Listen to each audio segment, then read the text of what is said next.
Most people think you need a fortune to see real returns from investing. They believe starting with $1,000 is pointless. They're wrong. The difference between investing $1,000 and $100,000 isn't just the zeros. It's a completely different journey with different outcomes. Let's break down the numbers. So, is it worth investing just $1,000? How much real cash can a $10,000 stake generate? And when does a $100,000 investment become a serious income engine? In this video, we'll answer all three. I've simulated a 10-year investment period using historical data to show you the real journey at each level. We're going to cover the exact growth, the cash flow you can expect, the critical choices you'll face, and the real risks involved, so you can see exactly how this top-tier dividend ETF performs at each stage. Before we dive into the numbers, you need to understand what SCHD is, and more importantly, what it isn't. It's not just a random basket of stocks with high dividends. It's a machine built with a very specific purpose. Think of SCHD like a recruiter for an elite team. Its selection process is incredibly strict. It starts with a huge pool of US stocks, but immediately throws out certain types, like real estate investment trusts, to maintain its specific character and tax advantages. Then, the real screening begins. The first rule is a tough one. A company must have paid a dividend for at least 10 consecutive years. This immediately filters out new, unproven companies and focuses on mature, stable businesses. Next, it acts like a doctor performing a full physical, checking the financial vitals of every remaining company. It analyzes 4 key metrics: cash flow to total debt. Can the company easily pay its bills? Return on equity.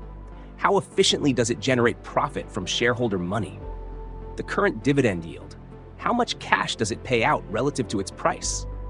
5-year dividend growth rate. Has it consistently increased its payout to shareholders?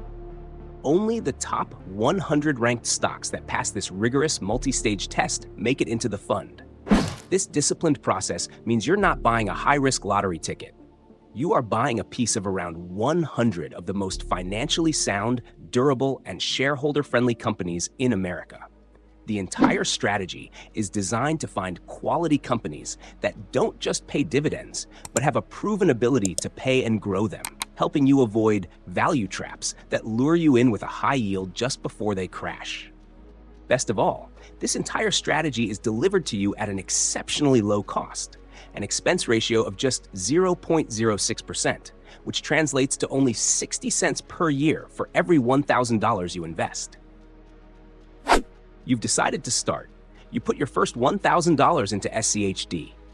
It feels good. But now what? Does that small investment actually accomplish anything, or will it just sit there and collect dust? At this level, the investment serves one primary purpose: to be a foundational tool for building disciplined financial habits. It's your entry ticket into the world of investing. Let's look at our 10-year historical model. That initial $1,000, with all dividends reinvested, would have grown to approximately $2,886. In the first year, your dividend income is modest, around $38. That's not life-changing money, but the power isn't in spending it. Withdrawing that small amount would have zero impact on your daily life, but reinvesting it is the most critical action you can take. By automatically reinvesting those dividends, you start buying new, fractional shares of the fund. Those new shares then start earning their own dividends in the next quarter. It's your first tangible lesson in the power of compounding.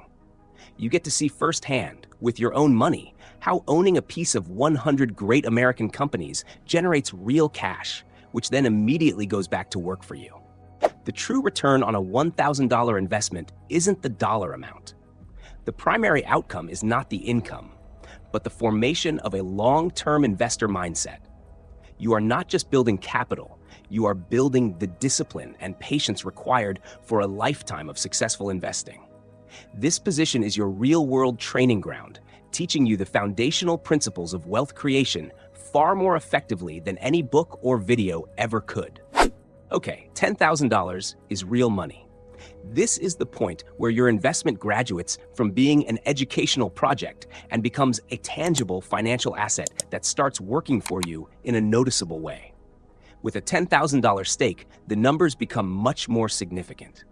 Based on a starting yield of 3.8%, you're looking at around $380 in dividend income in the first year alone. That's no longer a trivial amount. It could cover your internet bill for half the year, pay for a flight, or fund a hobby. And this is where you face your first genuine strategic dilemma. Do you consume the income, or do you reinvest it for accelerated growth? Let's look at the 10-year model again to see how this choice plays out. Scenario 1. Dividends withdrawn. If you took the dividends as cash, your investment would grow based on price appreciation alone. At an average growth of 8.25% per year, your initial $10,000 would become about $22,100. Over that decade, you would have also collected roughly $5,100 in cash from the dividends. This gives you a total net worth of $27,200. Not bad at all. Scenario 2. Dividends reinvested. But if you reinvested those dividends, your entire portfolio would compound at the full total return of 11.75%. In this case, your portfolio would grow to about $30,400. That's a difference of $3,200. That extra money is the compounding multiplier, wealth generated purely from the process of reinvesting the income stream back into the asset. It's free money making more money for you. And over longer periods, this effect becomes even more dramatic. We've seen how compounding works on paper, but there's a specific metric that shows your true personal return over time, and it's much more powerful than the 3.8% yield you see online. I'll reveal exactly what it is and how to calculate it at the end of the video. Managing your portfolio shouldn't be guesswork, but most brokers hide the full picture. They don't include dividends, they don't factor in currency changes, and they definitely don't make tax time easy. That's where ShareSite changes the game. It shows your true performance, tracks every dividend, gives you clear diversification reports, and makes tax reporting painless. And with my exclusive link in the description, you'll get 4 months free when you sign up for the annual plan. Start investing smarter today with ShareSite. This is the big league. An investment of $100,000 in SCHD is no longer a supplemental asset. It transforms into a cornerstone of your entire financial strategy with the power to genuinely impact your life. At this scale, the numbers are an order of magnitude larger. Your initial annual dividend income isn't a few $100s. It's around $3,800. That's a significant stream of passive income that could cover property taxes, a car payment, or a family vacation. And because SCHD focuses on companies that grow their dividends, that income stream isn't static.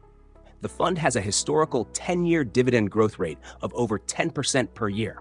This means your income is set to grow annually, providing a powerful, inflation-beating cash flow. Looking at our 10-year model, that $100,000 investment with dividends reinvested grows to an impressive $300,400. By the 10th year, the annual dividend income alone could be over $12,000. This is where you can reach the crossover point, the magical moment where your portfolio is generating enough income on its own that it no longer needs to be actively fed with new capital from your savings. It becomes a self-sustaining engine. We've covered growth and income, but there's a third pillar of building wealth that most people overlook: tax efficiency. It's not about how much you make, it's about how much you keep. So how does SCHD protect your returns from taxes? First, you have to understand that not all dividends are created equal in the eyes of the IRS. Qualified dividends get favorable tax treatment at lower long-term capital gains rates, which are 0%, 15%, or 20%. Non-qualified dividends, on the other hand, are taxed at your much higher ordinary income tax rate, the same as your salary. A huge reason SCHD is so tax-friendly is because its strict rules deliberately exclude real estate investment trusts, or REITs. Dividends from REITs are almost always non-qualified. Many other high-dividend ETFs include REITs to boost their yield, but this means a significant portion of their distributions gets hit with higher taxes. SCHD avoids this problem by design. The second secret weapon is its structure as an ETF. This allows fund managers to use a special process called in-kind redemptions. When large blocks of shares are redeemed, instead of selling winning stocks for cash and creating a tax bill for everyone in the fund, the manager can give the redeeming investors the underlying stocks directly. This process allows the fund to avoid realizing capital gains, which would otherwise be passed down to you and other shareholders at the end of the year. This powerful 1-2 punch of excluding tax-inefficient assets like REITs and using the smart structure of an ETF to avoid capital gain distributions makes SCHD a highly tax-efficient vehicle for generating income, especially for anyone investing in a standard taxable brokerage account. So far, this sounds incredible, but no investment is perfect. We need to talk about the risks, and it's time to reveal the key metric I promised that shows you the true power of holding long-term. First, you must accept the opportunity cost. SCHD is built for quality and income, not explosive growth. During strong growth-led bull markets, it will, by design, underperform broad market indices like the S&P 500 because its screening methodology systematically filters out the high-growth, non-dividend paying tech stocks that often lead those rallies. That's not a flaw, it's a feature of its design. Second, it has interest rate sensitivity. When interest rates on safe government bonds rise, the dividend yield on stocks becomes less appealing by comparison. This can lead investors to sell dividend stocks in favor of bonds, which can put downward pressure on SCHD's price. Finally, there's concentration risk. While it holds over 100 stocks, SCHD has significant weightings in certain sectors like energy and consumer staples. An economic downturn that disproportionately harms one of these sectors could have an outsized negative impact on the fund's performance. Now for the metric I promised, yield on cost. The current market yield of SCHD might be around 3.8%, but that's for new buyers. YOC is your personal yield on your initial investment. You calculate it by taking the current annual dividend per share and dividing it by your original purchase price per share. Because SCHD has a history of growing its dividend by about 10% per year, your YOC will steadily climb as you hold the fund. An investor who bought SCHD 10 years ago could have a personal yield on cost in the double digits today. It's the ultimate reward for patience and a long-term perspective, powerfully illustrating how a modest starting yield can transform into a massive income return on your initial investment. So, investing in SCHD is a journey from building habits to building an income engine. If this guide helped, subscribe for more. Now that you know its potential, understand its risks. The video on screen explains why SCHD is flat and what's next. Click to watch and comment your investment goal below.